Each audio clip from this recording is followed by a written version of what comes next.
한 스쿨버스 기사가 오후마다 조용히 우는 어린 소녀를 발견하기 시작했습니다. 날이 갈수록 그녀의 행동은 더욱 걱정스러워졌습니다. 어느 날 하차 후 그는 조사하기로 결심하고 그녀의 좌석 아래를 살펴보았습니다. 그리고 그가 발견한 것에 숨이 멎었습니다. 박영호는 익숙한 손놀림으로 백미러를 조정했습니다. 덜컹거리는 스쿨버스가 충청남도 버드나무 마을의 교외 거리를 달리고 있었습니다. 62세 은퇴한 정비사는 스쿨버스 기사라는 예상치 못한 제2의 직업을 찾았습니다. 35년간 엔진과 변속기를 고치던 일에서 은퇴한 후 그의 일상에 구조와 목적을 주는 일이었습니다. 오후 햇살이 창문을 통해 비스듬히 들어와 청회색 좌석에 긴 그림자를 드리웠습니다. 박영호는 시계를 보았습니다. 오후 3시 45분, 오후 하차를 위한 정확한 시간이었습니다. 버드나무 중학교 학생들 대부분은 주말 계획, 다가오는 시험 또는 최신 소셜미디어 이야기에 대해 활발하게 떠들고 있었습니다. 청소년 삶의 일상적인 소란이 버스를 가득 채웠습니다. 하지만 박영호가 다시 거울을 확인했을 때 그의 시선은 앞쪽 근처에 혼자 앉아있는 소녀에게 머물렀습니다. 그녀는 환풍구 바로 위 길 쪽으로 새 좌석 뒤에 앉아 있었습니다. 갈색 머리카락 가닥에 얼굴이 부분적으로 가려져 있었습니다.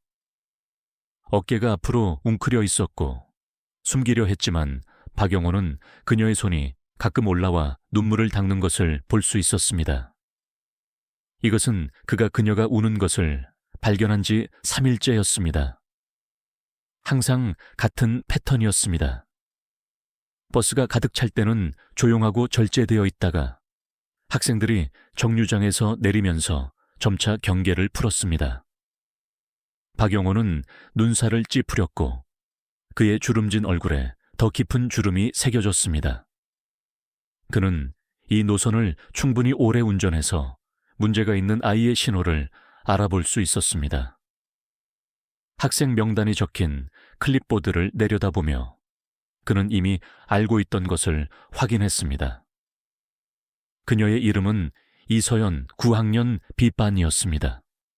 그녀는 버드나무 중학교에 등록한 지 겨우 2주밖에 되지 않았습니다. 첫 주에 박영호는 그녀의 조용한 태도에 대해 별로 생각하지 않았습니다. 새로운 학생들은 자리를 잡을 때까지 종종 자신을 지키곤 했습니다. 하지만 이번 두 번째 주는 불안한 패턴을 보여주었고 오늘은 특히 나빠 보였습니다. 아수번가 도착합니다. 박영호가 정류장에 속도를 늦추며 외쳤습니다.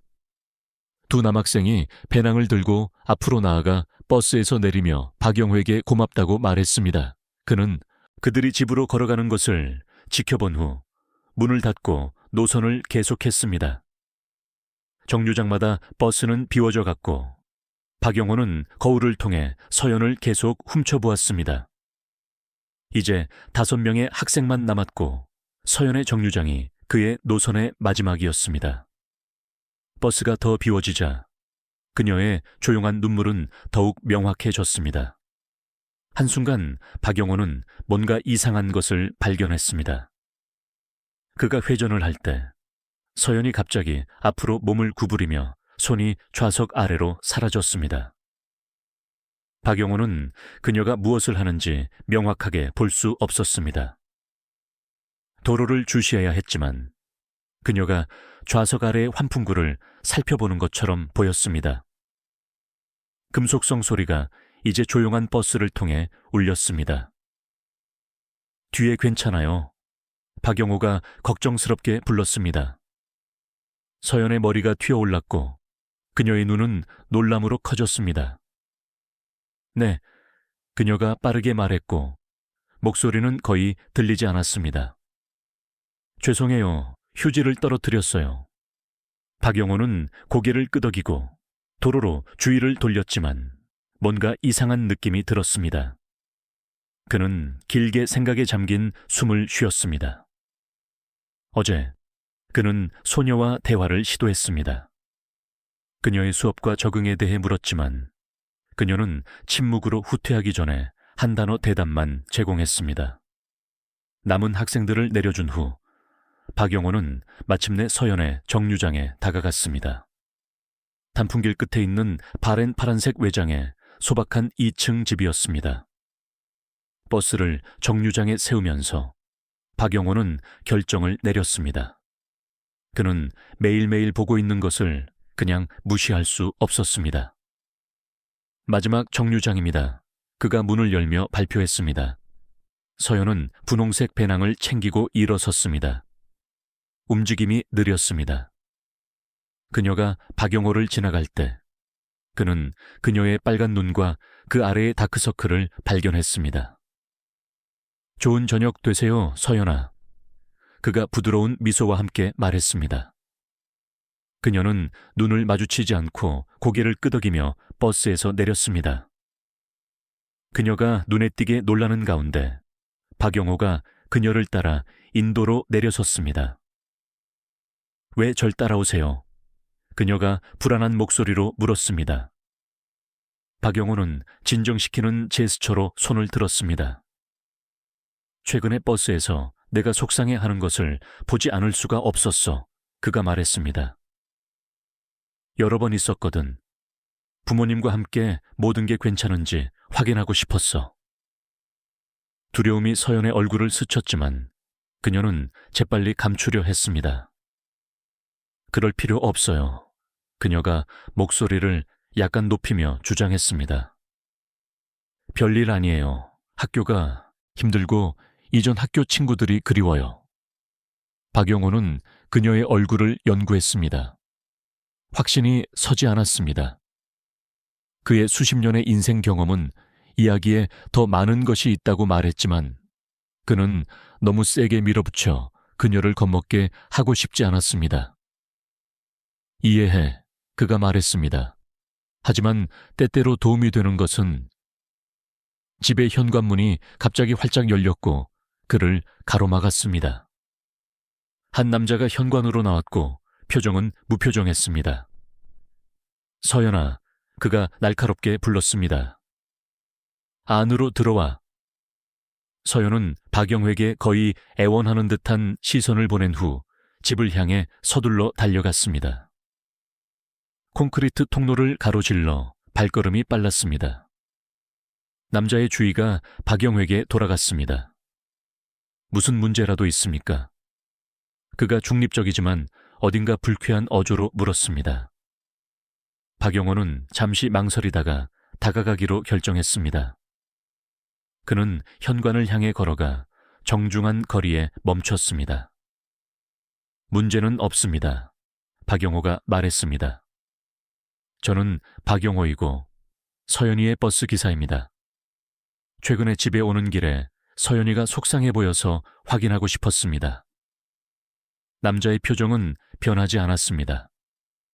저는 장민수이고 서연이의 새아버지입니다. 그가 말했습니다. 어머니는 지금 집에 안 계십니다. 박영호가 고개를 끄덕였습니다. 서연이가 버스에서 울고 있었다는 것을 알려드리고 싶었습니다. 뭔가 그녀를 괴롭히는 것이 있을까봐 걱정되었습니다. 장민수의 얼굴이 약간 부드러워졌지만 눈까지는 닿지 않았습니다. 할머니가 최근에 돌아가셨어요. 그가 설명했습니다. 우리 모두에게 힘든 일이지만 특히 서연이에게요. 둘이 가까웠거든요. 곧 괜찮아질 거예요. 정말 유감입니다. 박영호가 설명이 있다는 안도감을 느끼며 말했습니다. 애도를 표합니다. 침해할 의도는 아니었습니다. 고맙습니다. 장민수가 이미 돌아서며 말했습니다. 좋은 하루 되세요. 박영호가 좋은 저녁을 빌기도 전에 문이 단호한 소리와 함께 닫혔습니다. 버스로 돌아가면서 박영호는 불안한 느낌을 떨쳐버릴 수 없었습니다. 새아버지의 설명은 말이 되었지만 그의 태도에서 뭔가 이상했습니다. 할머니의 죽음을 언급할 때 그의 목소리에는 슬픔의 흔적이 없었고 박용호를 빨리 무시하는 것처럼 보였습니다. 내가 과하게 생각하는 것일지도 몰라. 박용호가 운전석에 올라타며 혼잣말했습니다. 바쁘거나 사적인 사람일 수도 있지. 하지만 엔진을 시동하고 길가에서 떠나면서 서연의 애원하는 표정의 이미지가 그와 함께 남았습니다. 박용호는 버스를 정류장으로 다시 운전했습니다. 익숙한 거리를 자동으로 탐색하면서 그의 마음은 서연에게 계속 머물렀습니다. 오후 해가 지기 시작하면서 그가 스쿨버스 차고에 들어섰을 때 동네에 긴 그림자를 드리웠습니다. 지정된 자리에 주차한 후 박용호는 하루 마무리 루틴을 시작했습니다. 그는 버스 길이를 걸으며 각 좌석을 확인하며 잊혀진 물건들을 찾았습니다. 구겨진 숙제과제, 빈 과자 봉지, 반쯤 마신 물병 등 불가피한 쓰레기를 모았습니다. 그는 각 물건을 항상 준비해둔 쓰레기 봉투에 넣으며 버스 뒤쪽에서 앞쪽으로 체계적으로 이동했습니다. 앞쪽 좌석에 도착했을 때 박용호는 멈췄습니다. 이것은 서연이 앉아있던 곳이었습니다. 환풍구 바로 위였습니다. 그는 들었던 소리와 휴지를 떨어뜨렸다는 그녀의 서두른 설명을 떠올렸습니다. 이제 좌석을 보니 그녀가 버스를 떠날 때 휴지를 가지고 있는 것을 보지 못했다는 것을 깨달았습니다. 주머니에 넣었을 수도 있지만 박용호의 본능은 더 조사하라고 말했습니다. 그는 무릎이 둔한 통증으로 항의하면서 웅크렸습니다. 좌석 주변 바닥은 깨끗해 보였습니다. 휴지나 명백한 잔해는 없었습니다. 박용호의 주의가 환풍구 자체로 향했습니다. 바닥에 단단히 고정되어 있었지만 더 자세히 살펴보니 환풍구와 좌석 바닥 사이에 작은 틈이 있다는 것을 발견했습니다. 여기 뭐가 있는지 보자. 그가 좁은 공간에 손가락을 뻗으며 중얼거렸습니다. 손끝이 부드럽고 낯선 무언가를 스쳤습니다. 약간의 노력 끝에 박용호는 작은 플라스틱 포장을 꺼낼 수 있었습니다. 그것을 빛으로 끌어냈을 때 그의 숨이 목에 걸렸습니다. 그것은 부분적으로 사용된 분홍색 알약의 블리스터 팩이었습니다. 박용호는 손에서 그것을 뒤집으며 낯선 약을 연구했습니다. 브랜드 이름이 복용 정보와 함께 뒷면에 인쇄되어 있었습니다. 대체 이게 뭐지? 박용호가 휴대폰을 꺼내 온라인에서 약 이름을 빠르게 검색했습니다. 검색 결과를 읽으면서 그의 눈이 커졌습니다. 그것은 임신 예방약, 피임약이었습니다. 박용호는 손에 든 패키지를 응시하며 운전석에 무겁게 앉았습니다. 14세 또는 15세 소녀가 스쿨버스 좌석 아래에 피임약을 숨기고 있었습니다. 그녀의 울음과 위축된 행동과 결합하면 우려스러운 그림을 그렸습니다. 박용호는 휴대폰으로 알약의 여러 장의 사진을 찍었습니다. 그가 발견한 것과 위치를 신중하게 기록했습니다. 그런 다음 알약을 허리 가방에 넣었고 책임의 무게가 그의 어깨에 내려앉는 것을 느꼈습니다. 이것은 그가 무시할 수 있는 것이 아니었습니다. 약간 떨리는 손가락으로 박용호는 전화기에서 교장의 연락처 정보를 찾아 사진을 메시지에 첨부했습니다. 오늘 버스 좌석 아래에서 이것을 발견했습니다. 학생에게 속한 것입니다. 다음 단계에 대해 조언 부탁드립니다. 메시지를 보낸 후 박용호는 잠시 기다렸지만 즉각적인 응답은 없었습니다. 점점 불안해지면서 그는 교장에게 직접 전화하기로 결정했습니다. 3번 울린 후 떨리는 목소리가 대답했습니다. 교장 정태호입니다. 안녕하세요, 선생님. 14번 노선버스 기사 박용호입니다. 교장의 한숨이 전화를 통해 들렸습니다. 박 기사님, 저는 현재 교육청과 회의 중입니다. 긴급한가요? 그렇다고 믿습니다, 선생님. 방금 사진을 보냈습니다. 메시지를 확인할 시간이 없었습니다. 정 교장이 참을성 없이 끼어들었습니다. 회의 후까지 기다릴 수 없을 만큼 중요한 게 뭔가요? 박영호는 전화로 얼마나 말해야 할지 확신이 서지 않아 망설였습니다. 버스에서 학생 중 한 명에게 속한 우려스러운 것을 발견했습니다. 가능한 한 빨리 보셔야 할 것 같습니다. 회의 후에 당신이 보낸 것을 보겠습니다. 교장이 대화가 끝났다는 것을 분명히 하는 어조로 대답했습니다. 진짜 긴급 상황이 아니면 방해받는 것을 좋아하지 않습니다. 통화가 갑자기 끝났고 박영호는 좌절감으로 전화기를 응시했습니다. 그는 교장으로부터 더 많은 긴급성을 기대했습니다. 특히 그의 발견의 성격을 고려할 때였습니다. 지금은 직접 처리해야겠어. 박영호가 전화기를 주머니에 넣고 물건을 챙기며 중얼거렸습니다. 박영호는 정류장 사무실에서 버스 열쇠를 반납하고 퇴근하고 그의 오래된 소나타가 기다리는 주차장으로 향했습니다. 차는 더 나은 날을 보았습니다. 파란색 페인트가 바래고 엔진에 지속적인 덜컹거림이 있었지만 15년 동안 함께했고 여전히 충분히 안정적으로 달렸습니다. 정류장에서 나오면서 박영호의 마음은 우유부단함으로 뒤섞였습니다.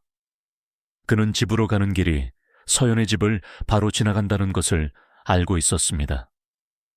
그의 일부는 다시 거기에 들러 새아버지에게 그가 발견한 것을 보여주고 소녀가 안전한지 확인하고 싶었습니다. 하지만 장민수의 무시하는 태도의 기억이 그를 멈추게 했습니다. 그는 아마 모를 수도 있어 박영호가 운전하면서 소리내어 추론했습니다. 소녀가 몰래 먹고 있을 수도 있어. 그는 서연에 집이 있는 단풍길로 가는 길을 지나쳤고 그 다음 양심이 그를 괴롭히며 차를 늦추었습니다. 잠시 망설인 후 그는 다음 교차로에서 유턴을 하고 돌아갔습니다. 소박한 파란 집 앞에 세우고 박영호는 신경을 안정시키기 위해 깊게 숨을 들이쉬었습니다. 그는 장민수와의 또 다른 상호작용을 기대하지 않았지만 서연에 대한 그의 우려가 그의 불편함을 능가했습니다. 그는 문에 다가가 단단히 두드렸습니다. 응답이 없었습니다. 그는 합리적인 강역을 기다린 후 다시 두드렸고 이번에는 조금 더 크게 했습니다. 여전히 아무것도 없었습니다. 박영호는 앞 창문을 통해 들여다보았습니다. 집 안은 어두웠습니다. 움직임이나 생명의 흔적이 없었습니다. 그가 서연을 내려준 지 1시간도 되지 않았지만 아무도 집에 없는 것처럼 보였습니다. 차로 돌아가서 박영호는 자신의 노선에 있는 모든 학생들을 위해 보관하고 있던 비상연락처 목록을 꺼냈습니다. 그는 서연의 정보를 찾아 장민수의 이름 아래 나열된 연락처 번호를 찾았습니다. 그는 번호로 전화를 걸었지만 여러 번 울린 후 음성 사서함으로 갔습니다. 이상하네. 박영호가 메시지를 남기지 않고 끊으며 중얼거렸습니다. 그렇게 빨리 어디로 갔을까? 한숨을 쉬며 그는 차를 다시 시동하고 집으로 가는 여행을 계속했습니다. 그는 지금 할 수 있는 일을 했습니다. 아마도 교장이 곧 그에게 다시 전화를 할 것이거나 나중에 서연의 가족에게 다시 연락할 수 있을 것입니다. 박영호가 몇 마일만 운전했을 때 그는 삼나무길의 약국에서 나오는 익숙한 인물을 발견했습니다. 혼자 걷고 있는 서연이었습니다. 그녀는 비참해 보였고 한 팔은 마치 고통스러운 것처럼 배를 감싸고 있었습니다. 생각도 하지 않고 박영호는 길가로 차를 세우고 차에서 내렸습니다. 서연아. 그가 그녀를 놀라게 하고 싶지 않아 부드럽게 불렀습니다. 소녀가 올려다보았고 그를 알아봤을 때 놀람과 피로가 그녀의 얼굴을 스쳤습니다. 그녀는 걷기를 멈췄지만 거리를 유지했습니다. 괜찮니? 박영호가 그녀의 창백한 안색을 보며 물었습니다. 고통스러워 보이는구나. 괜찮아요. 그녀가 단조롭게 말했지만 그녀의 자세는 그렇지 않다고 제안했습니다. 박영호가 주위를 둘러보았습니다. 새아버지는 어디 있니? 여기에 내려다 주셨니? 그건 당신 일이 아니에요. 서연이 목소리를 굳히며 대답했습니다. 저한테 뭘 원하세요?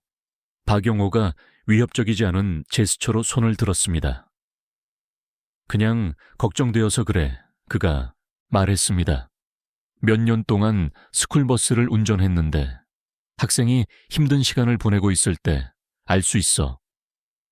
서연이 불편하게 몸을 움직이며 배를 더 꽉 쥐었습니다. 괜찮다니까요. 저 좀 혼자 내버려 두세요. 박영호가 대답하기 전에 지나가던 중년 부부가 속도를 늦추며 그와 서연 사이를 걱정스럽게 바라보았습니다. 여기 괜찮아요. 남자가 서연에게 질문을 던졌습니다. 소녀가 망설이다가 조용한 목소리로 말했습니다. 그 사람 무서워요. 부부는 즉시 박영호와 서연 사이에 들어섰고 자세는 보호적이었습니다. 선생님, 떠나시는 게 좋을 것 같습니다. 여자가 단호하게 말했습니다. 박영호는 당혹감과 좌절감으로 얼굴이 붉어졌습니다. 저는 그녀의 스쿨버스 기사입니다. 도움이 필요한지 확인하고 있었습니다. 그녀는 분명히 당신의 도움을 원하지 않아요. 남자가 대답했습니다. 경찰을 부르기 전에 가세요. 상황을 악화시키지 않고는 자신을 설명할 방법을 보지 못하고 박영호는 마지못해 차로 돌아갔습니다. 길가에서 떠나면서 그는 백미러로 훔쳐보았고 부부가 이미 걷기를 계속했고 서연을 다시 혼자 두었다는 것을 보았습니다. 그는 차를 늦췄고 서연이 갑자기 근처의 쓰레기통에 몸을 구부리고 격렬하게 구토하는 것을 보았습니다. 여기 뭔가 매우 잘못되었어. 박영호가 점점 더 걱정되며 중얼거렸습니다. 그의 첫 번째 본능은 경찰에 전화하는 것이었습니다. 하지만 그들에게 뭐라고 말할까요? 소녀가 그를 무서워한다고 말했다고? 피임약을 발견했고 지금 그녀가 구토하고 있다고? 그는 즉각적인 위험의 구체적인 증거가 없었고 먼저 부모와 이야기하지 않고 당국을 관여시키는 것은 불필요한 문제를 일으킬 수 있었습니다. 박영호는 거리를 두고 서연을 지켜보기로 결정했습니다. 그는 길 건너편에 차를 주차했고 본질적으로 어린 소녀를 스토킹하는 것에 대해 불편했지만 그의 의도가 순수하다고 확신했습니다. 정말로 충격적인 것을 보면 개입할 것입니다. 그의 유리한 지점에서 박영호는 서연이 자신을 진정시키고 블록 끝에 있는 작은 주류 판매점을 향해 불안정하게 걷는 것을 지켜보았습니다. 그녀는 안으로 사라졌고 박영호는 교장으로부터의 응답을 확인하며 가끔 전화기를 확인하며 기다렸습니다. 약 10분 후 가게에서의 움직임이 박영호의 주의를 끌었습니다. 서연이 나왔지만 혼자가 아니었습니다. 장민수가 그녀를 따라 나왔고 뒤에서 문을 잠그고 표시를 영업 중에서 다듬으로 뒤집었습니다. 박영호는 장민수가 주류 판매점을 소유하거나 일한다는 것을 깨달았고 그가 왜 일찍 집에 없었는지 설명했습니다. 둘은 근처에 주차된 세단으로 걸어갔습니다. 차창을 통해 박영호는 장민수가 서연에게 마실 것을 건네는 것을 관찰했습니다. 이 거리에서 그는 그것이 술인지 물이나 탄산음료 같은 무해한 것인지 알 수 없었습니다. 소녀는 열의 없이 그것을 받았고 시선을 아래로 유지했습니다. 박용호의 손가락이 전화기의 비상통화 버튼 위에 떠 있었습니다. 경찰에 전화해야 할까요? 그가 과잉 반응하고 있고 그가 본 모든 것에 대한 완전히 무해한 설명이 있다면, 하지만 그렇지 않고 서연이 실제 위험에 처해 있다면, 그가 자신과 논쟁하는 동안 장민수의 차가 길가에서 떠났습니다. 순간적인 결정을 내리며 박용호는 엔진을 시동했습니다. 그는 서연이 안전한지 확인하기 위해 그들을 따를 것이고, 동시에 도울 수 있는 권한 있는 누군가에게 계속 연락을 시도할 것입니다. 박용호가 신중한 거리를 두고 장민수의 세단을 따라가면서 그는 서연을 도울 다른 방법을 찾기 위해 머리를 쥐어짰습니다. 교장이 그의 메시지에 응답하지 않았지만 아마도 학교에서 연락할 수 있는 다른 사람이 있을 것입니다. 도로를 주시하면서 박용호는 서연의 담임 선생님인 강미숙의 번호를 찾을 때까지 연락처를 스크롤했습니다. 그는 학년 초 직원 오리엔테이션 날에 그녀를 만났고 그녀를 배려하고 세심한 교육자로 기억했습니다. 그는 전화기를 스피커로 놓고 컵 홀더에 놓았습니다. 여보세요. 세 번째 벨이 울린 후 여성 목소리가 대답했습니다. 강 선생님, 14번 노선버스 기사 박용호입니다. 네, 박 기사님. 괜찮으세요? 버스 기사로부터 전화를 받은 것에 놀란 목소리가 있었습니다. 학생 중 한 명인 이서연에 대해 전화드렸습니다. 박용호가 다른 차에서는 장민수나 서연이 들을 수 없는데도 목소리를 낮추며 설명했습니다. 최근에 그녀의 행동에 대해 특이한 것을 발견하셨나요? 강 선생님이 더 진지한 어조로 대답하기 전에 잠시 멈췄습니다. 실제로, 네. 그녀는 매우 조용하고 결코 다른 학생들에게 우정을 위해 다가가지 않으며 수업 중에 여러 번 화장실에 가고 있어요. 박용호가 자신에게 고개를 끄덕였고 퍼즐의 또 다른 조각이 제자리를 잡았습니다. 다른 것은요? 오늘 그녀는 특히 아파 보였어요. 강 선생님이 계속했습니다. 보건실에 가라고 제안했는데 대신 연극실에 가서 잠들었대요. 나중에 드라마 선생님 중 한 분이 거기서 그녀를 발견했어요. 정 교장에게 보고하셨나요? 박용호가 장민수의 차가 고속도로로 접어들 때 조심스럽게 거리를 유지하며 물었습니다. 네, 하지만 그는 그것을 전형적인 새 학생 반항으로 무시했어요. 교육청과의 회의 후 내일 그녀를 다룰 것이라고 말했어요. 강 선생님이 멈췄습니다. 왜 이것에 대해 물으시나요, 박 기사님? 버스에서 무슨 일이 있었나요? 박용호가 깊게 숨을 들이쉬었습니다. 오늘 서연이 좌석 아래에서 뭔가를 발견했어요. 그는 잠시 길가로 차를 세워 교장에게 보냈던 같은 사진을 강 선생님에게 보냈습니다. 지금 사진을 보내드리고 있어요. 그는 받은 메시지에 부드러운 핑 소리를 들었고 강 선생님이 이미지를 살펴보는 동안 침묵이 흘렀습니다. 이건 피임약이에요. 그녀가 마침내 우려로 목소리를 낮추며 말했습니다. 정확히 어디서 찾으셨어요?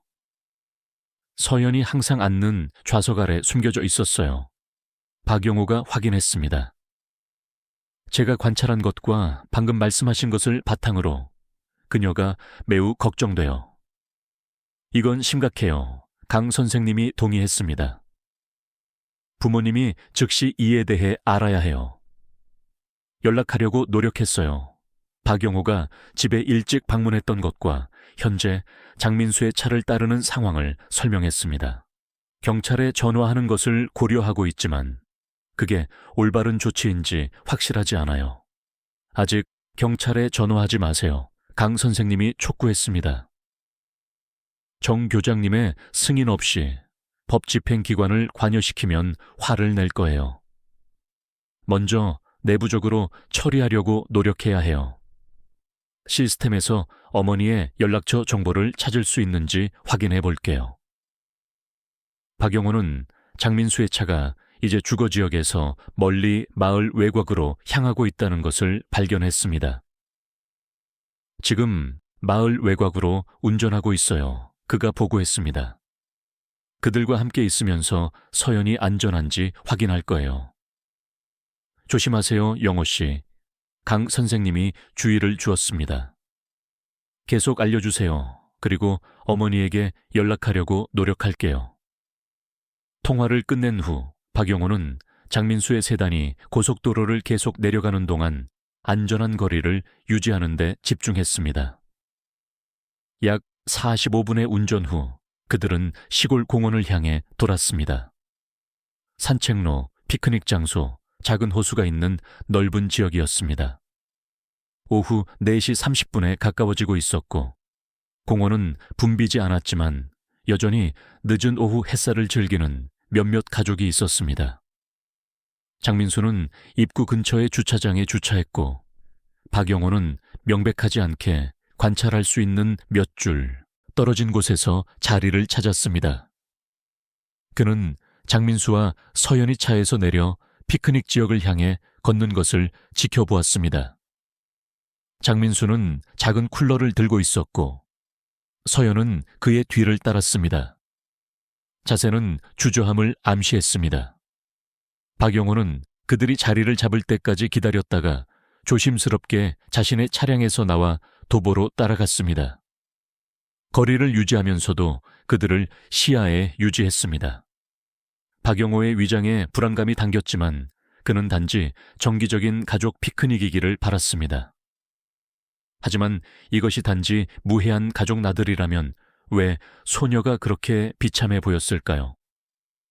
박영호는 공원을 통해 길을 만들었고 길에 머물며 직접 그들을 응시하여 주의를 끌고 싶지 않아 늦은 오후 햇살을 즐기는 다른 방문객처럼 보이려고 노력했습니다. 그는 장민수와 서연을 주변 시야에 유지했습니다. 새아버지는 잔디 위에 피크닉 담요를 펼쳤고 가져온 쿨러에서 물건을 정리했습니다.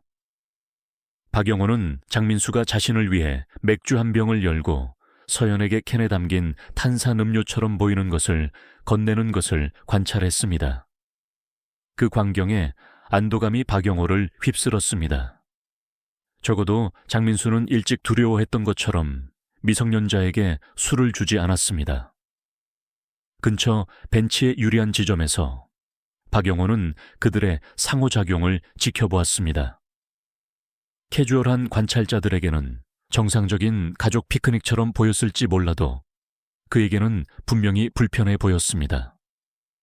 서연은 담요 가장자리에 뻣뻣하게 앉아 있었고 음료를 거의 만지지 않았습니다.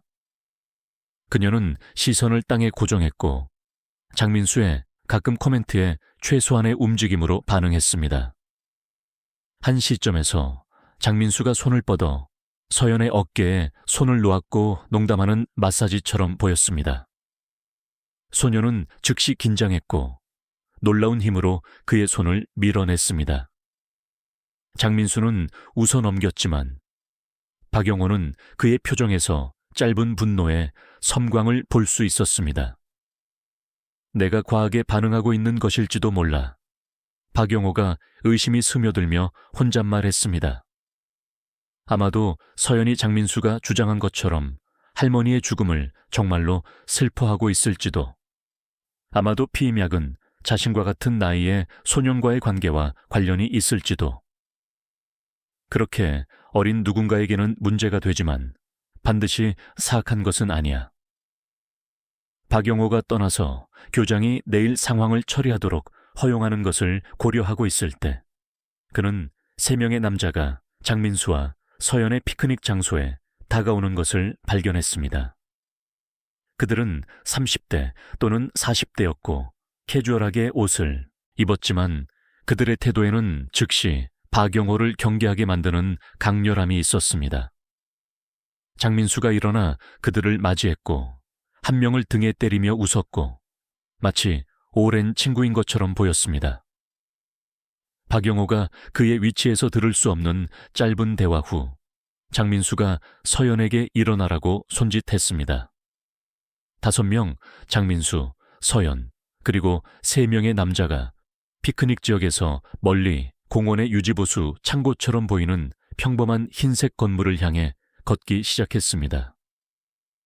박영호의 불안이 10배로 돌아왔습니다. 그는 남자 중 한 명이 열쇠를 꺼내 문을 여는 것을 보았습니다. 박영호가 상상할 수 있는 4명의 성인 남자가 공원의 외진 부분에 있는 잠긴 창고로 10대 소녀를 데려가는 정당한 이유는 없었습니다. 약간 떨리는 손으로 박영호는 전화기를 꺼내 후브스리로일에 전화를 걸었습니다. 구빌럴, 무슨 비상 상황인가요? 디스패처가 즉시 대답했습니다. 미성년자와 관련된 의심스러운 상황을 신고해야 합니다. 박영호가 창고에 가까이 다가가며 목소리를 낮추며 말했습니다. 호수공원 동쪽 유지보수 건물 근처에 있습니다. 10대 소녀가 4명의 성인 남자에 의해 잠긴 창고로 끌려갔습니다. 그녀가 위험에 처해 있다고 믿습니다. 선생님, 소녀가 위험에 처해 있다고 확신하시나요? 그녀를 아시나요? 네, 저는 그녀의 스쿨버스 기사입니다. 그녀의 행동에 대해 걱정해왔고 제 버스에서 피임약을 숨기고 있다는 것을 발견했습니다. 이제 그녀의 새아버지가 그녀를 이 외진 장소로 데려와 이 남자들을 만나게 했습니다. 박영호의 목소리가 더 긴급해졌습니다. 빨리 누군가를 보내주세요. 여기 뭔가 매우 잘못되었어요. 지금 당신의 위치에 경찰관을 파견하고 있습니다. 디스패처가 그에게 확신시켰습니다. 약 10분 안에 도착할 것입니다. 안전하게 통화를 유지하고 접근하지 않고 건물을 시야에 유지할 수 있나요? 네, 그럴 수 있습니다. 박영호가 쉽게 발견되지 않고 창고를 관찰할 수 있는 나무 무리 뒤에 위치를 찾으며 확인했습니다. 관련된 개인을 설명해 주시겠습니까? 디스패처가 물었습니다. 박영호는 장민수, 서연, 그리고 3명의 남자를 최선을 다해 설명했습니다. 그들의 옷과 주차장에 있는 차량에 대한 세부 사항을 포함했습니다. 그가 말하는 동안 그는 창고에 더 가까이 다가갔고 서연에 대한 그의 우려가 평소의 조심성을 압도했습니다. 건물에는 벽에 높게 설치된 작고 먼지가 많은 창문이 있었습니다. 박영호는 그중 하나에 접근했고 소매로 때를 닦아내고 안을 들여다보았습니다. 내부는 희미하게 불이 켜져 있었지만 그는 서연 주위에 모인 4명의 남자의 모습을 알아볼 수 있었습니다. 소녀는 벽에 등을 대고 있었고 얼굴은 눈물로 얼룩져 있었습니다. 시키는 대로 해, 서연아. 박영호가 장민수가 말하는 것을 들었습니다. 목소리는 희미했지만 얇은 벽을 통해 들렸습니다. 협조하지 않아 들으면 어떻게 되는지 알지? 제발 저를 이렇게 하지 마세요. 서연이 애원했고 목소리가 깨졌습니다. 이건 못해요. 내 엄마는 이것 때문에 널 싫어할 거야. 장민수가 목소리를 더 낮추며 쏘아붙였습니다. 네가 임신했다는 걸 알게 되면 그녀는 새 아기를 가질 거야. 그녀는 네가 존재한다는 것조차 잊을 거야. 박영호의 피가 그 말에 차가워졌습니다. 그는 911 디스패처에게 들은 것을 전달했고 목소리는 분노로 긴장되었습니다. 경찰이 3분 거리에 있습니다. 디스패처가 그에게 알렸습니다. 직접 개입하려고 시도하지 마세요. 박영호가 대답하려고 할 때 그의 어깨에 손을 느꼈습니다. 그는 놀라 전화기를 떨어뜨릴 뻔했고 뒤에 러닝복을 입은 2명의 남자가 서 있는 것을 발견했습니다. 거기 들여다보면서 뭐 하시는 거예요? 그들 중 한 명이 의심스러운 표정으로 물었습니다. 박영호는 서둘러 상황을 설명했고 목소리를 낮추었습니다. 저기 도움이 필요한 소녀가 있어요. 경찰에 전화했어요. 오는 중이에요. 두 조깅하는 사람이 서로 눈빛을 교환하고 자신들도 창문을 통해 들여다보았습니다. 안의 장면을 보고 그들의 표정이 굳어졌습니다. 여기서 그냥 기다릴 수만은 없어요. 둘 중 키가 큰 사람이 단호한 턱으로 말했습니다. 지금 그녀를 다치게 할 수도 있어요. 경찰이 기다리라고 했습니다. 박영호가 시작했지만 창고 안에서 갑작스러운 침묵으로 말이 끊겼습니다. 남자들은 분명히 무언가를 듣고 조용해졌습니다. 순간적인 결정을 내리며 조깅하는 사람들이 문에 다가가 강하게 두드렸습니다. 이봐요, 거기 문 열어요. 그들 중 한 명이 소리쳤습니다. 완전한 침묵이 몇 초 동안 이어졌습니다. 그런 다음 희미하게 그들은 서연의 목소리가 외치는 것을 들었습니다. 도와주세요. 제발 도와주세요. 마치 큐처럼 경찰 사이렌이 멀리서 울렸고 빠르게 커졌습니다.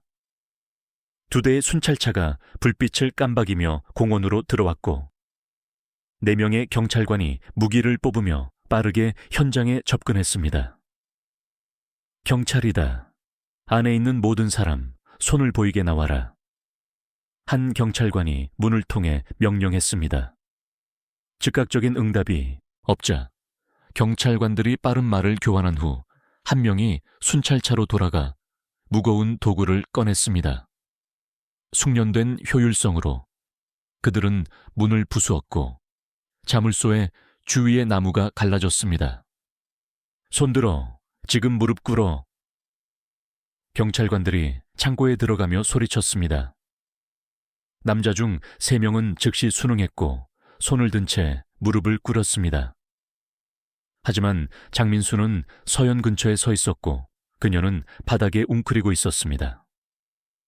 소녀에게서 떨어져 한 경찰관이 장민수에게 무기를 겨누며 명령했습니다. 장민수의 얼굴이 저항으로 일그러졌습니다. 이건 다 오해야. 그가 서연 위의 자리에서 움직이지 않고 주장했습니다. 마지막 경고야. 경찰관이 단호하게 말했습니다. 지금 떨어지지 않으면 무력을 사용할 거야. 의도적인 느림으로 장민수가 근처 선반에 있는 술병에 손을 뻗었습니다. 당신은 이해하지 못해. 그가 병목에 손을 감으며 시작했습니다. 내려놔. 여러 경찰관이 일제히 소리쳤습니다. 지금 내려놔. 아니면 쏠 거야. 긴장된 순간 동안 장민수가 뭔가 절망적인 것을 시도할 것 같았습니다. 그런 다음 욕설과 함께 그는 병을 선반에 다시 떨어뜨리고 손을 들었습니다. 무릎 꿇어. 경찰관이 다시 지시했습니다. 마침내 장민수가 순응했고 무릎을 꿇었습니다. 경찰관들이 빠르게 움직여 수갑으로 그를 확보했습니다.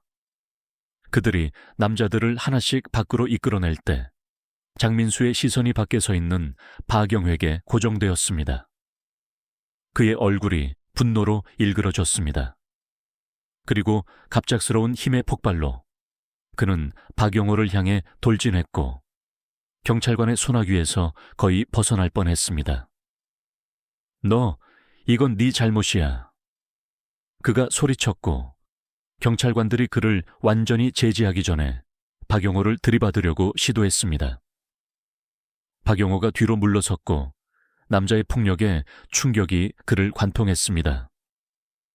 그는 경찰관들이 장민수를 순찰차 중 한 대에 확보하는 것을 지켜보았습니다. 남자는 여전히 창문을 통해 욕설을 퍼붓고 있었습니다. 창고 안에서 서연은 여전히 바닥에 웅크리고 있었고 팔을 보호적으로 자신을 감싸고 있었고 한 경찰관이 부드럽게 그녀에게 다가갔습니다. 체포 후 20분 이내에 조용한 공원은 공식 활동의 혼란으로 변모했습니다.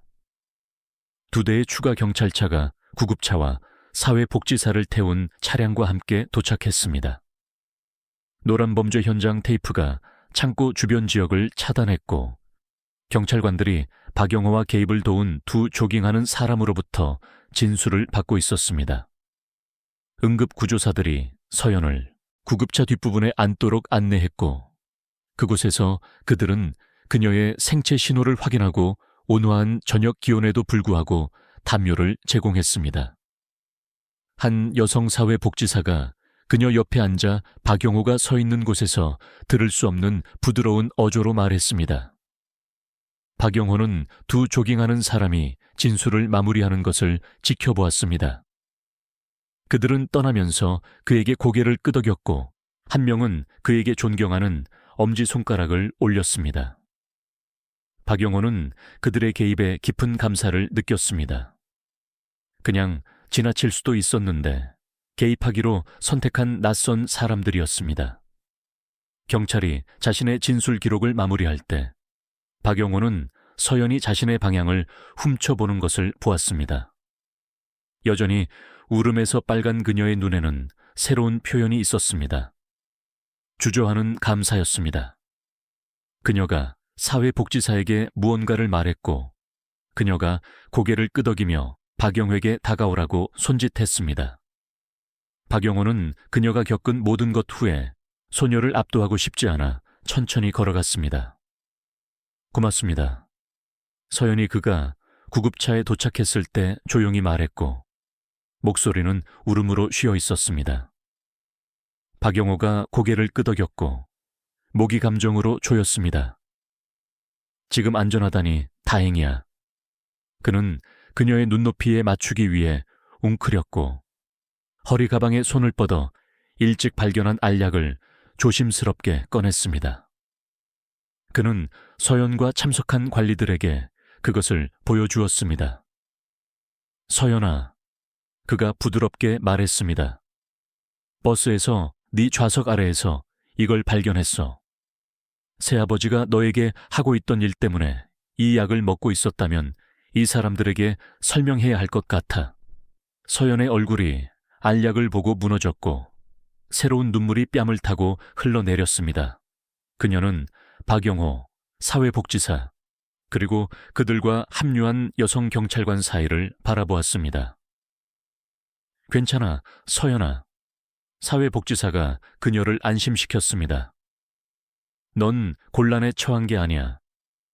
우리는 널 도울 수 있도록 무슨 일이 있었는지 이해해야 할 뿐이야. 서연이 떨리는 숨을 들이쉬고 말하기 시작했고 목소리는 속삭임보다 거의 크지 않았습니다. 엄마가 작년에 친아빠와 이혼했어요. 그녀가 시작했습니다. 아빠가 사기인가 뭔가로 경찰에 문제가 생겼어요. 그리고 엄마가 장민수를 만났고 그녀는 꽤 빨리 임신했어요. 서연이 멈췄고 담요에도 불구하고 추운 것처럼 팔을 문질렀습니다. 엄마가 지금 2주 동안 없었어요. 할머니 집에 머물고 있어요. 우리 가족 전통이거든요. 거기서 출산하고 한 달 동안 머물면서 아기를 돌보고 싶어 했어요. 사회복지사가 서연이 말하는 동안 메모를 했고 가끔 격려하며 고개를 끄덕였습니다. 장민수가 언제 너를 다치게 하기 시작했니? 경찰관이 부드럽게 물었습니다. 서연의 시선이 그녀의 손으로 떨어졌습니다. 한 달 전이요. 그녀가 속삭였습니다.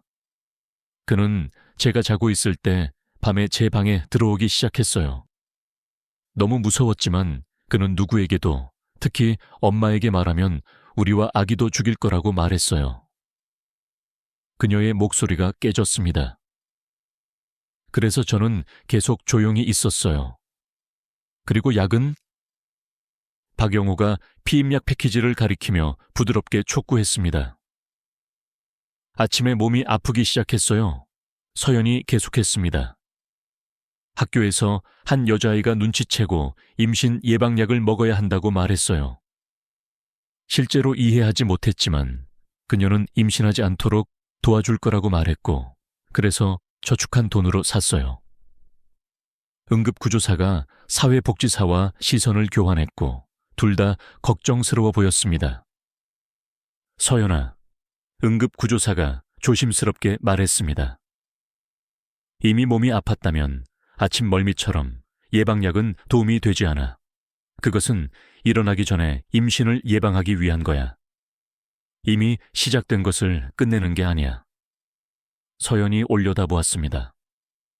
혼란과 두려움이 그녀의 눈에 있었습니다. 그걸 몰랐어요. 그것이 아픈 것을 멈추게 할 거라고 생각했어요. 누군가가 학교에서 제 배낭에서 그것을 발견했어요. 그녀가 계속했습니다. 그래서 저는 항상 앉는 버스 좌석 아래에 숨기기 시작했어요. 경찰관이 서연의 어깨에 부드러운 손을 놓았습니다. 서연아, 우리는 네 엄마와 학교에 연락해야 하고 네가 임신했는지 확인하기 위해 의사에게 진찰을 받아야 할 거야. 안 돼요, 제발. 서연이 목소리에 새로운 공포를 담으며 애원했습니다. 이거 원하지 않아요. 임신할 수 없어요. 엄마가 저를 싫어할 거예요. 네 엄마는 널 싫어하지 않을 거야. 사회복지사가 그녀를 안심시켰습니다. 이것 중 어느 것도 네 잘못이 아니야, 서연아. 내 새아버지가 끔찍한 일을 한 거지, 너가 아니야. 우리는 네 엄마와 이야기해야 해. 경찰관이 단호하지만 친절하게 말했습니다. 이건 그녀로부터 숨길 수 있는 게 아니야. 서연의 어깨가 패배로 쳐지며 고개를 끄덕였고 눈물이 조용히 얼굴을 타고 흘러내렸습니다. 박영호는 무거운 마음으로 상호작용을 지켜보았습니다. 그는 버스 기사로서의 세월 동안 문제가 있는 아이들을 본 적이 있었지만 이런 것은 없었습니다. 그는 목을 가다듬어 관리들의 주의를 끌었습니다. 괜찮다면 그가 말했습니다. 서연을 병원에 동행하고 싶습니다. 엄마를 기다리는 동안 혼자가 아니도록 확인하고 싶어요. 사회복지사가 잠시 이것을 고려한 후 고개를 끄덕였습니다. 괜찮을 것 같아요, 박 기사님. 병원에서도 당신의 진술이 필요할 거예요. 경찰관 중 한 명이 그들의 그룹에 다가갔습니다. 교장에게 연락했습니다. 그가 그들에게 알렸습니다. 병원에서 만날 거라고 합니다. 박영호가 고개를 끄덕였고 일찍 보냈던 메시지가 응답되지 않았던 것을 기억했습니다. 그녀의 담임 선생님, 강 선생님도 상황을 알고 있습니다. 걱정되어서 일찍 그녀에게 전화했습니다. 그녀에게도 연락하겠습니다. 경찰관이 확인했습니다. 이제 적절한 치료를 위해 서연을 병원으로 데려갑시다. 버드나무 기념 병원의 응급실은 평소에 통제된 혼돈으로 북적였고 박영호는 소식을 기다리며 불편한 플라스틱 의자에 앉아 있었습니다. 도착 후 서연은 진찰을 위해 급히 데려가졌고 박영호는 복도 아래 작은 회의실에서 경찰에 진술을 하도록 남겨졌습니다. 그는 시계를 확인했습니다. 병원에 도착한 지 거의 2시간이 지났습니다. 김지영이라는 동정심 많은 사회복지사가 가끔 무슨 일이 일어나고 있는지 그에게 업데이트했지만 세부 사항은 필연적으로 개인정보 보호 문제 때문에 제한되었습니다. 박영호가 자판기에서 나온 형편없는 커피를 홀짝이고 있을 때 김지영이 다시 그에게 다가왔습니다. 박 기사님, 그녀가 그의 옆에 앉으며 말했습니다. 서연이가 당신을 찾고 있어요. 초기 검사를 마쳤고 개인 병실로 옮겨졌어요. 원하신다면 지금 거기로 데려다 드릴 수 있어요. 박영호가 즉시 일어섰습니다. 네, 부탁드립니다. 김주영이 복도 미로를 통해 그를 이끌었고 서연이 병원 침대 가장자리에 앉아있는 작은 방으로 갔습니다. 그녀는 특대 병원 가운을 입고 있어 불가능하게 작아 보였고 눈은 빨갛지만 순간적으로는 말랐습니다. 한 여성 의사가 창문 근처에서 태블릿에 메모를 하고 있었습니다. 영호 아저씨? 서연이 목소리에 안도감의 힌트를 담으며 말했습니다. 어떻게 지내니, 아가? 그가 그녀의 침대 옆 의자에 앉으며 부드럽게 물었습니다. 그녀가 대답하기 전에 의사가 말했습니다. 박 기사님, 저는 최 의사입니다. 처음에 뭔가 잘못되었다는 것을 알아차린 분이 당신이라고 이해합니다. 박영호가 고개를 끄덕였습니다. 저는 서연이의 버스 기사입니다. 매일 버스에서 그녀가 우는 것을 발견했고, 그 다음 그 약을 발견했습니다. 최 의사의 표정은 심각했습니다. 서연이의 검사를 완료했고, 그녀가 실제로 임신했다는 것을 확인했습니다. 현재 첫 주입니다. 박용호가 잠시 눈을 감았고 그의 최악의 두려움의 확인이 그를 물리적인 타격처럼 강타했습니다. 다시 눈을 떴을 때 그는 눈물이 조용히 서연의 얼굴을 타고 흐르는 것을 보았습니다. 복도에서의 소란이 그 순간을 방해했습니다. 한 여성의 목소리, 패닉으로 높았고 병원 직원에게 정보를 요구하는 것을 들을 수 있었습니다. 몇 초 후 문이 활짝 열렸고 두 여성이 달려 들어왔습니다. 한 명은 30대 후반이고 다른 한 명은 아마도 20년 더 나이가 들었습니다. 서연아, 젊은 여성이 울며 침대로 달려가 소녀를 품에 안았습니다. 세상에, 아가야, 무슨 일이야? 경찰이 전화해서 말했어. 그녀는 딸을 꽉 안으며 문장을 끝낼 수 없었습니다. 엄마, 서연이 엄마에게 매달리며 흐느꼈습니다. 나이든 여성, 아마도 서연의 할머니는 침대 발치에 서서 그녀의 얼굴은 충격과 분노의 가면이었습니다. 그는 어디 있어? 그녀가 특정한 사람 없이 요구했습니다. 그 괴물은 어디 있어? 직접 죽여버리겠어. 최 의사가 앞으로 나섰습니다. 이은희 씨의 어머니. 저는 최 의사입니다. 서연이가 도착한 이래로 돌보고 있어요. 그녀의 상태에 대해 사적으로 이야기할 수 있을까요? 서연의 엄마가 약간 뒤로 물러났고 얼굴이 창백했습니다. 상태요. 제 딸에게 무슨 일이 있어요? 최 의사가 서연을 훔쳐보고 그녀의 엄마를 다시 보았습니다. 이은희 씨, 죄송하지만 서연이가 임신했어요. 그 말이 작은 방에 폭탄처럼 떨어졌습니다. 서연의 엄마가 발에서 흔들렸고 얼굴이 남은 약간의 색조마저 빠졌습니다. 할머니가 딸을 지지하기 위해 앞으로 달려갔고 그녀가 무겁게 앉은 의자로 도와주었고 그녀의 손이 떨리며 입을 가렸습니다. 안 돼. 그녀가 속삭였습니다. 안 돼. 그럴 리가 없어. 그녀는 아직 아이인데. 정말 죄송해요, 엄마. 서연이 목소리가 깨지며 말했습니다. 그를 막으려고 했지만 이건 네 잘못이 아니야. 그녀의 엄마가 그녀의 손을 잡으며 맹렬하게 끼어들었습니다. 이것 중 어느 것도 네 잘못이 아니야. 알겠니? 장민수야, 말이 그녀를 실패했고 그녀는 눈물에 녹아들었고 그녀의 몸이 흐느낌으로 떨렸습니다. 할머니가 최 의사에게 돌아섰고 표정은 딱딱했습니다. 여기서 선택지가 뭔가요? 그녀는 14살이에요. 아기를 가질 수 없어요. 최 의사가 엄숙하게 고개를 끄덕였습니다. 방금 이에 대해 논의하려고 했어요. 마샤샴을 사례했어요. 서연이의 나이에 임신과 관련된 건강 위험이 있어요. 추가로 상황을 고려할 때 서연이와 당신이 최선이라고 결정한다면 종교를 위한 옵션이 있어요. 충청남도는 나라에서 가장 진보적인 낙태법을 가지고 있어요.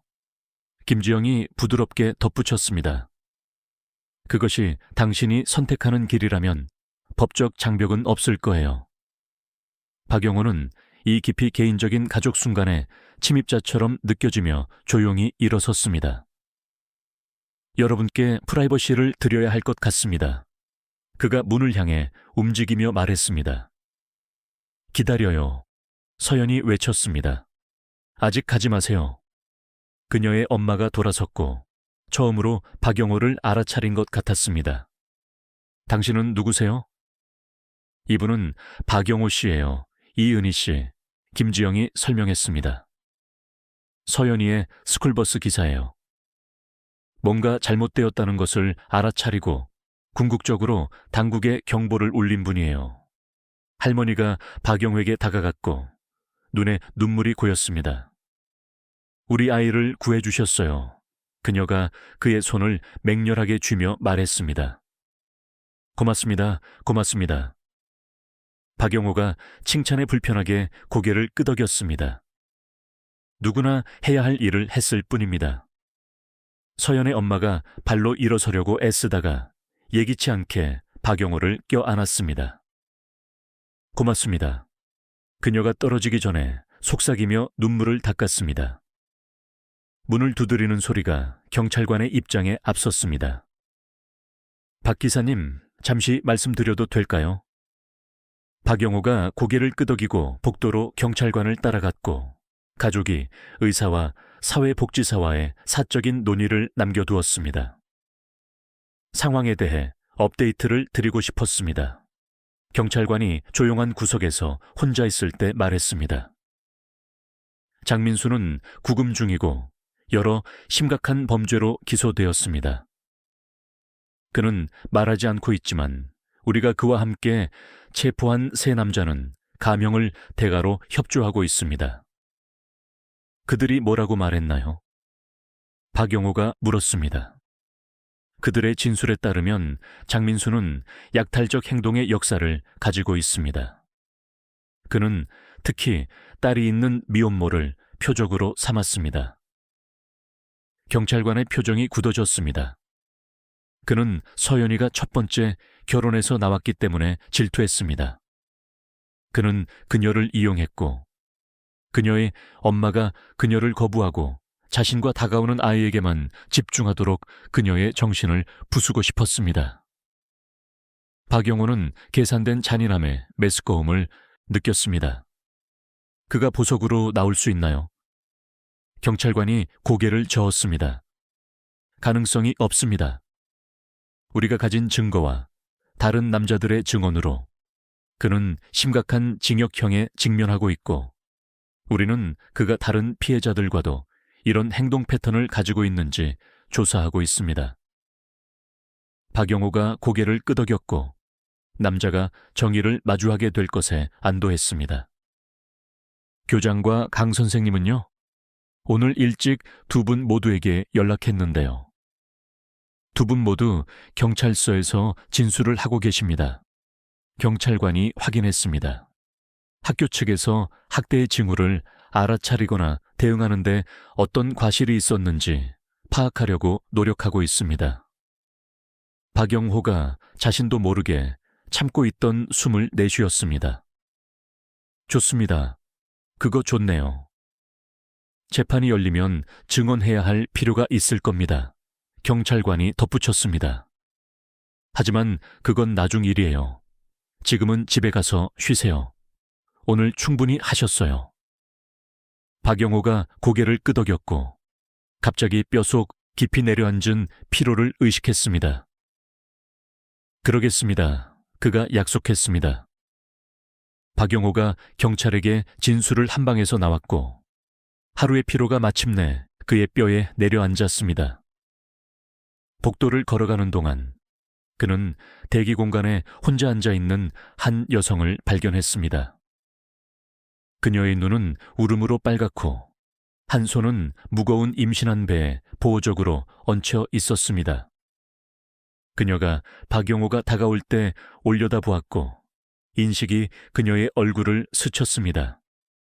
그녀는 약간의 노력으로 일어서며 손을 뻗었습니다. 박 기사님, 저는 이은희입니다.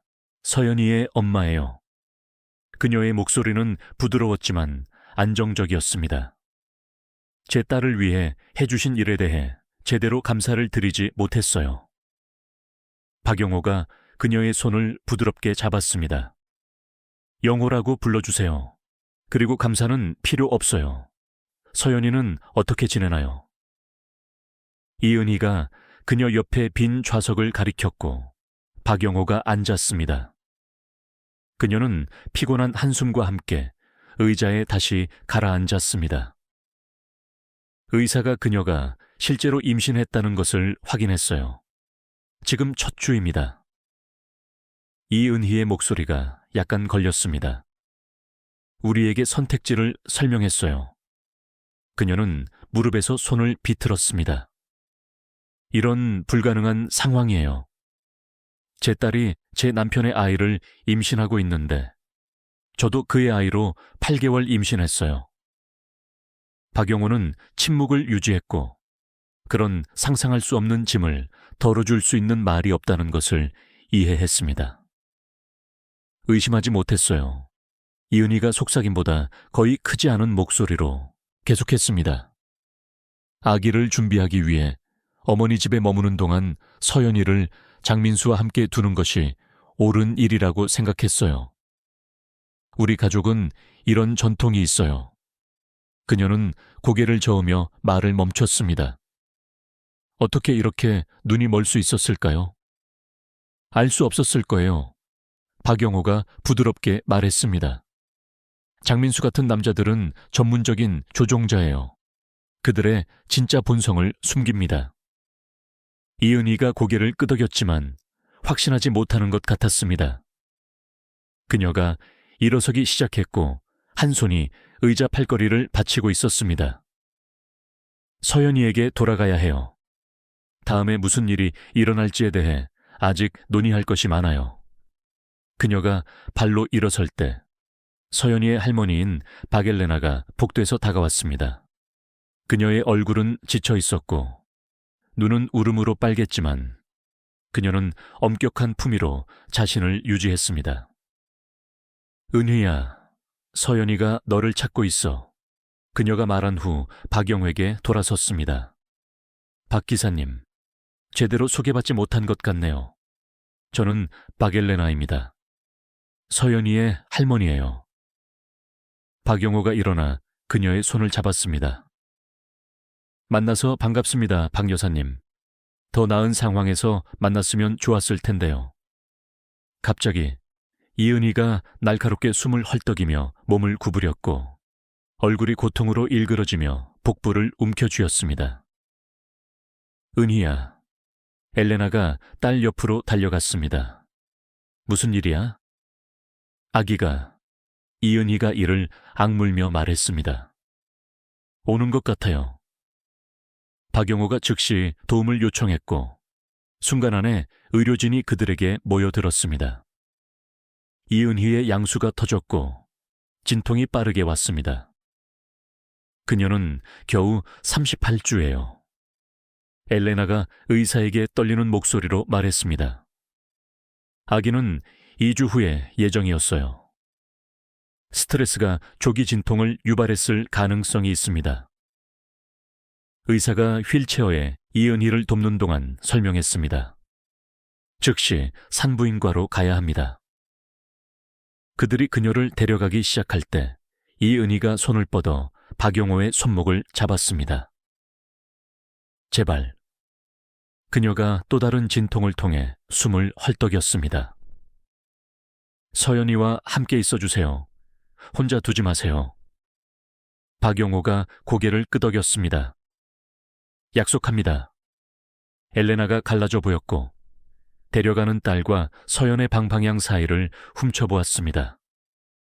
서연이는 지금 혼자 있으면 안 되는데 은희도 저를 필요로 해요. 딸과 함께 가세요. 박영호가 그녀를 안심시켰습니다. 돌아올 수 있을 때까지 서연이와 함께 있을게요.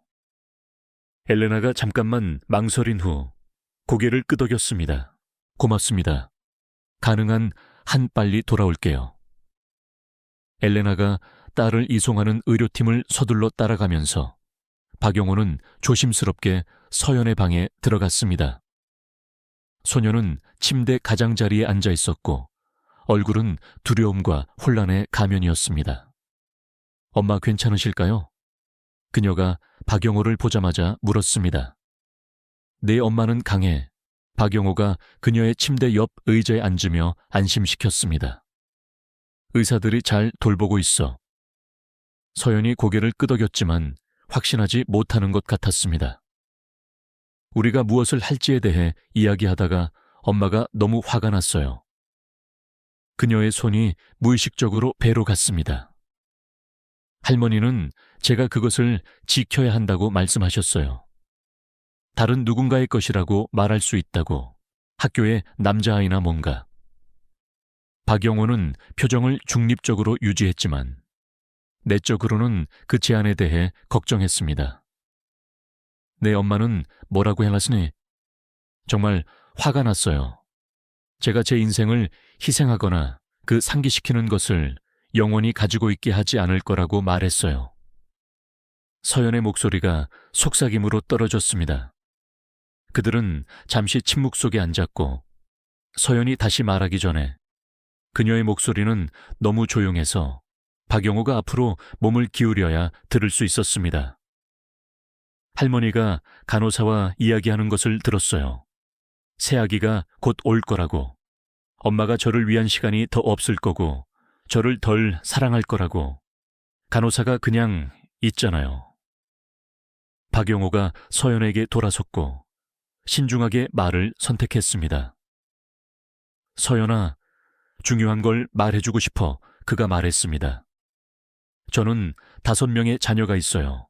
각자가 다르죠. 각자가 특별해요. 그리고 단 한순간도 한 명을 사랑하는 것이 다른 아이들을 위한 사랑이 덜하다는 것을 의미하지 않았어요.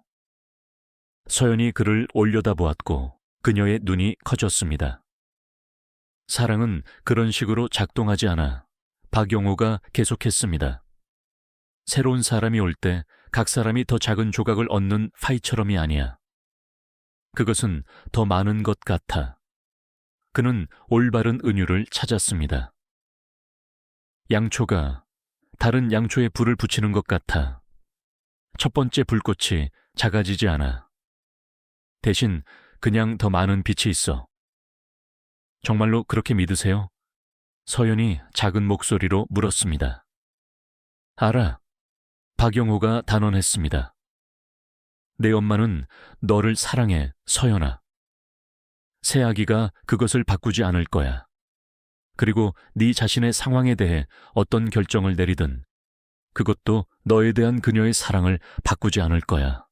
서연이 오랫동안 조용히 있었고 그의 말을 고려했습니다.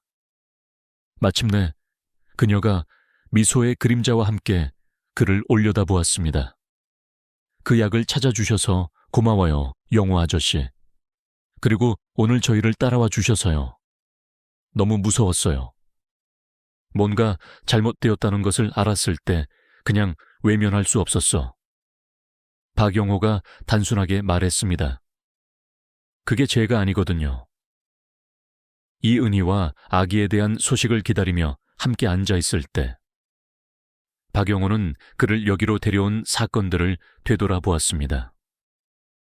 단순한 관찰, 우려의 순간, 무시하기보다 행동하기로 한 결정, 어린 소녀의 인생 경로를 바꾼 작은 선택들이었습니다. 그는 서연과 그녀의 가족이 궁극적으로 어떤 결정을 내릴지, 또는 앞으로 며칠과 몇 주 동안 치유 과정이 어떻게 펼쳐질지 알지 못했습니다. 하지만 그는 주의를 기울이기로 선택함으로써 고통받는 아이로부터 외면하기를 거부함으로써 변화를 만들었다는 것을 알았습니다. 그리고 결국 아마도 그것이 우리 모두가 할 수 있기를 바랄 수 있는 전부였습니다. 누군가가 도움이 필요할 때 알아차리고 행동할 용기를 찾는 것,